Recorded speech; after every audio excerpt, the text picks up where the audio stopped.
E hoje vamos dar sequência às análises, né? Do livro do TDAH e TDA do Thomas Phelan.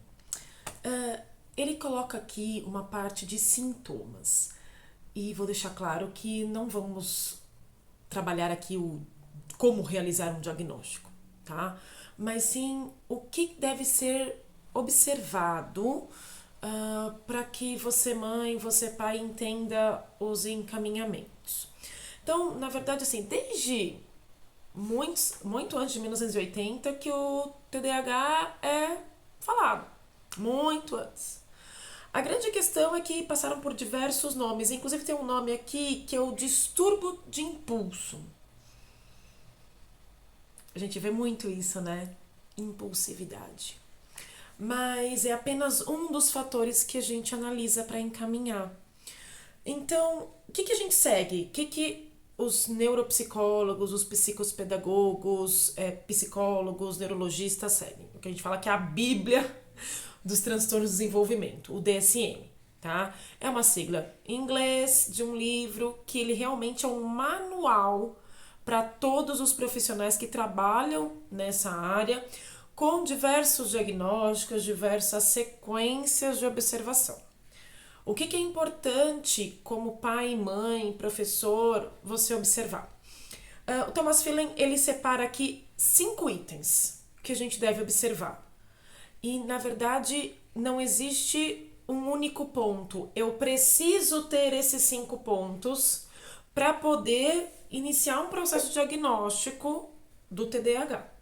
Quais são esses 5 pontos? Vou ler aqui para vocês, ele está bem na página 15, para quem tiver com o livro. Ponto 1, persistência. O que significa persistência? O sintoma, a situação deve ser prolongada. Ai, mas ele é agitado só em festas infantis. Então não é TDAH. Esse só já tira do caminho. Ai, ele fica muito agitado depois do café da manhã. Aí você vai ver o que é o café da manhã da criança, né? Leite com chocolate ou café pra criança que me deixa doida da vida. Pasmem, tem muito, tá? Bolacha recheada, muito doce. E tudo que você possa imaginar de doce ou açúcar aí envolvido de uma forma geral. Você não quer que ele seja agitado? Fica difícil, hein? Não dá. Então, assim, quando a gente fala persistência, é que o sintoma da agitação ou da desatenção, ou os dois, por longos tempos. E, aliás, não tem parada, tá? Não tem parada. Início precoce. Aí pega, né? Por quê? Porque todo mundo fala, criança é agitada. Concordo. Criança é criança e criança precisa ser criança, tá? Mas geralmente os sintomas de TDAH ou TDA antes dos 7 anos. Só que aí, mas ele sempre foi uma criança agitada. Beleza. Por isso que eu tô falando que a gente não pode olhar para um ponto só, e sim os 5. Então, é persistente, começou, ou seja, iniciou qualquer tipo de sintoma antes dos 7 anos, tá? Tem uma frequência e gravidade, ou seja, a desatenção é frequente e essa frequência é persistente. Tem uma gravidade, causa problemas. Então, uma coisa é você de vez em quando esquecer. Esqueci tal coisa. Não, é sempre esquecer.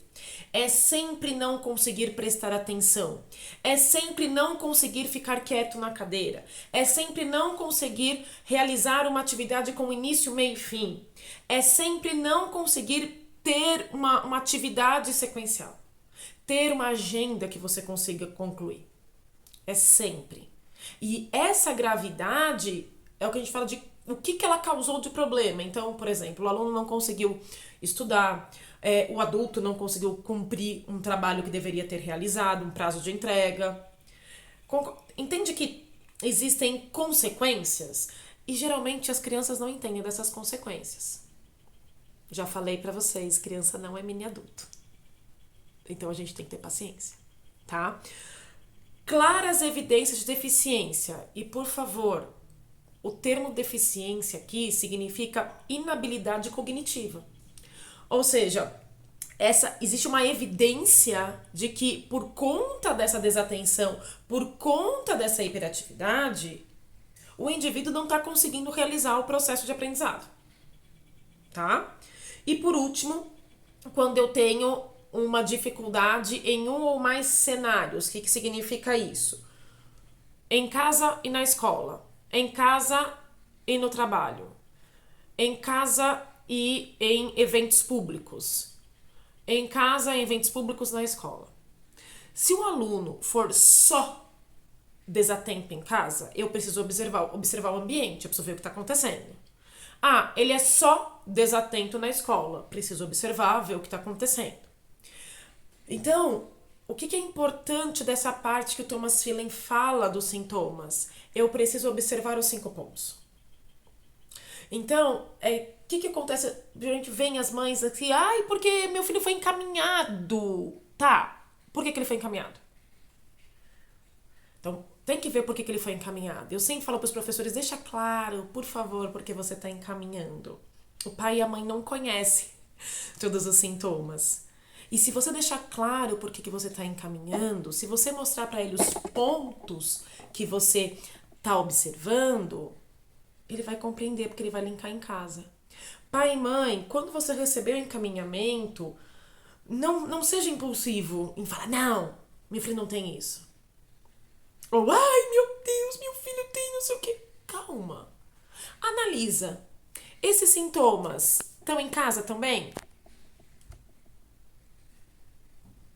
Acontecem em todos os momentos na família?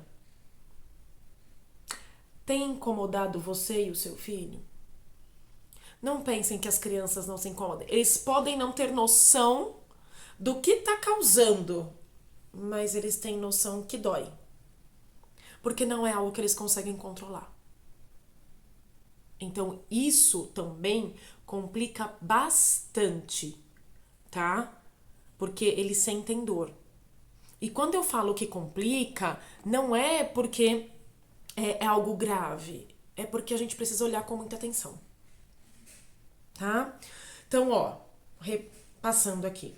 Persistência, início precoce, frequência e gravidade, clara evidência de que está sendo comprometido e observação em 1, 2 ou mais ambientes.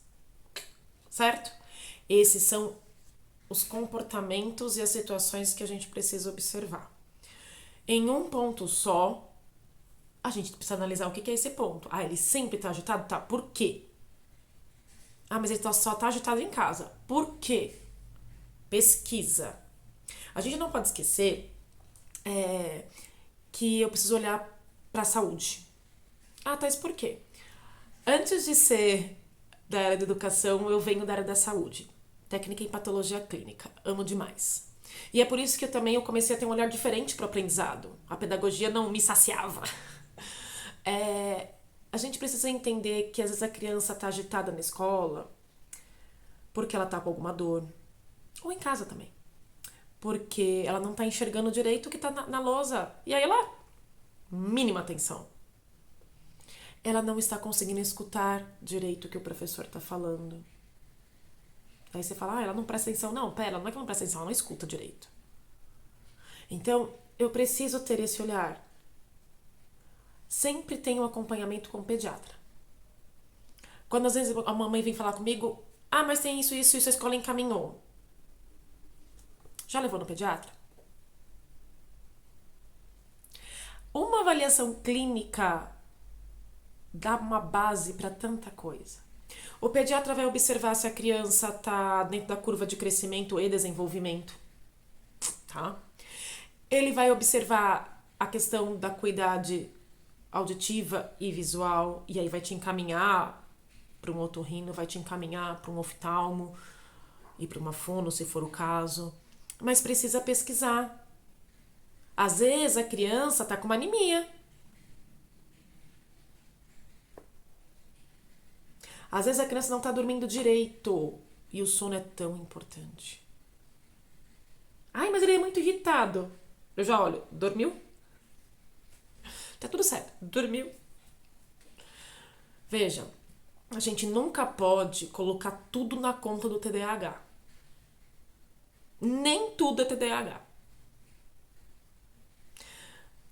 A gente tem que observar esses 5 pontos e a gente também precisa observar a parte clínica.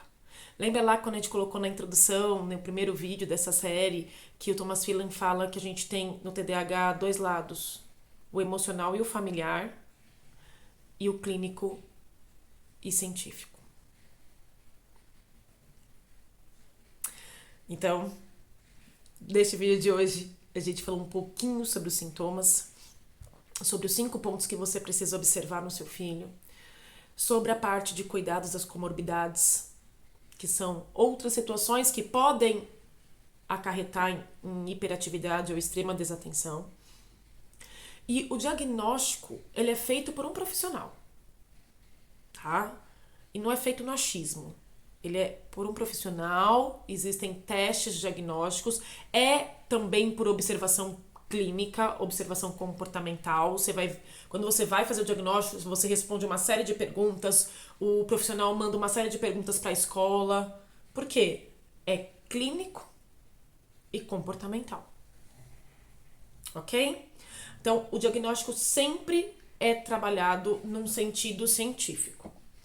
Este livro que eu falei, o DSM, ele é específico para profissionais que trabalham com transtornos de aprendizado. Ele é uma bíblia e está sempre atualizado. Então, pai e mãe, observa os detalhes, acate os encaminhamentos, mas sem rancor. Entenda que às vezes é uma pesquisa. E entenda também que laudo não é sentença. Isso eu gostaria de que vocês soubessem plenamente. Laudo não é sentença. Não é porque seu filho tem suspeita de TDAH ou que foi diagnosticado com TDAH que ele não vai poder alcançar os sonhos. Vai. Vai. Vai poder voar.